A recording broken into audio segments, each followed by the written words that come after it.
اعوذ باللہ من الشیطان الرجیم بسم اللہ الرحمن الرحیم۔ معزز خواتین و حضرات، السلام علیکم ورحمۃ اللہ وبرکاتہ۔ میں ہوں آپ کا ہوسٹ MS انصاری اور آپ دیکھ رہے ہیں ہمارا یوٹیوب چینل دی انصاریت۔ خواتین و حضرات، آج کا جو ہمارا ٹاپک ہے وہ ہے ریاکاری کے حوالے سے۔ دیکھیں، ریاکاری کیا ہے؟ یہ ایک پوشیدہ شرک ہے، اس لیے بہت سے لوگ اس کی پوشیدگی کی وجہ سے اسے نہیں مانتے۔ اب دیکھیں، ریا کیا ہے؟ ریا کے معنی یہ ہیں کہ تم اپنے اعمال صالح، زہد اور علم کی وجہ سے لوگوں کے دلوں میں قدر و منزلت حاصل کرنا چاہو، یا ان سے حصول عزت اور مقبولیت تمہارا مقصود ہو۔ اس کو ریا کہتے ہیں۔ دیکھیں، جاہ طلب کی یہ کیفیت جب غالب ہو جاتی ہے تو یہاں تک نوبت پہنچ جاتی ہے کہ انسان پارسائی اور پرہیزگاری کے ذریعے بھی عزت و جاہ کا طلبگار بن جاتا ہے۔ اکثر لوگ اپنے اعمال کو عدل و انصاف کی نگاہ سے دیکھیں تو انہیں معلوم ہوگا کہ علم اور عبادت کے اکثر کام جو وہ کرتے ہیں وہ دراصل لوگوں کو دکھاوے اور ریاکاری کے لیے کرتے ہیں۔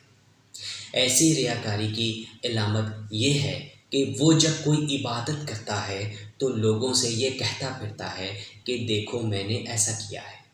اور جب لوگ اس کی باتوں کو سنتے ہیں تو وہ خوش ہو جاتا ہے، اور اگر وہ سنی انسنی کر دیں اور اس کے کاموں پر خوش نہ ہوں تو یہ چیز اس پر بارہا گزرتی ہے۔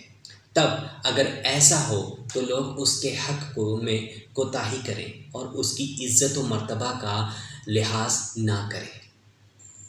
خواتین و حضرات، معاملات میں اس کے ساتھ درگزر نہ کریں، اور وہ آئے تو کھڑے ہو کر اس کی عزت نہ کریں اور محفلوں میں اس کو اونچی جگہ نہ دیں تو وہ اپنے دل میں شدید اور خفگی محسوس کرتا ہے،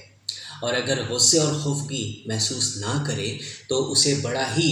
تعجب محسوس ہوتا ہے کہ کاش سرسری طور پر چھپے چھپے یہ عبادت نہ کیا ہوتا، کہ یہ تعجب نہ کرنا پڑتا، کیونکہ کھلے طور پر کرنے سے لوگ چشم خود دیکھ لیتے اور اس کی عزت کرنے لگتے اور اس کا مطلوب ہاتھ لگ جاتا۔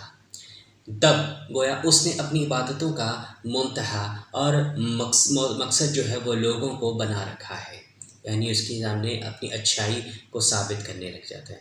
اور اسی طرح ان کی جزا چاہتا ہے۔ خواتین و حضرات، ریاکاری اخلاص کو باطل کر دیتی ہے، کیونکہ وہ اللہ تعالیٰ کو چھوڑ کر دوسروں سے اپنے اعمال کی جزا کی نیت رکھتا ہے۔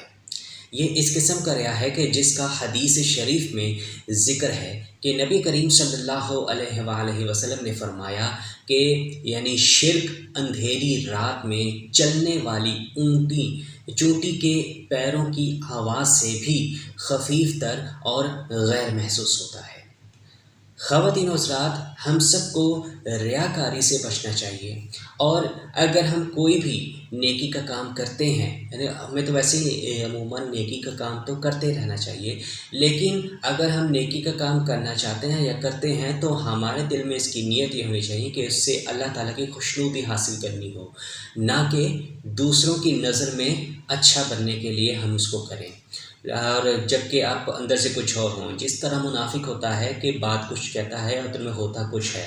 یعنی بات کرے تو وہ جھوٹ بولے، ٹھیک ہے، اور امانت میں خیانت کرے، تو اسی طرح ریاکاری بھی ہے کہ ریاکاری میں آپ نہ کریں، بلکہ اس سے جس قدر ممکن ہو کہ آپ اس ریاکاری کرنے سے بچیں، اور اگر آپ عبادت کریں تو آپ لوگوں کو دکھانے کے لیے بالکل بھی مت کریں، بلکہ اس طرح عبادت کریں جس سے آپ کا اللہ تعالیٰ آپ سے راضی ہو جائے۔ تو خواتین و حضرات، ہم سب کو اللہ تعالیٰ ریاکاری کرنے سے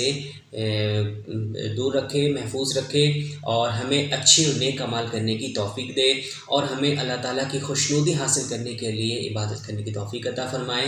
آمین یا رب العالمین۔ خواتین و حضرات، اگر آپ کو آج کی ویڈیو اچھی لگے تو آپ اس کو ضرور لائک کریں، اپنے دوستوں کے ساتھ ضرور شیئر کریں، اور کمنٹ سیکشن میں اپنی رائے کا اظہار ضرور کیجیے گا، اور جاتے جاتے ہمارے چینل دی انصاری کو ضرور سبسکرائب کر لیں، اور گھنٹی کے نشان کو دبانا بالکل بھی مت بھولیں، تاکہ نئی ویڈیو اپلوڈ ہونے پر آپ کو سب سے پہلے اطلاع ملے۔ تو ملتے ہیں آپ سے ایک نئی ویڈیو میں، تب تک کے لیے اللہ حافظ، جزاک اللہ خیر، السلام علیکم ورحمۃ اللہ وبرکاتہ۔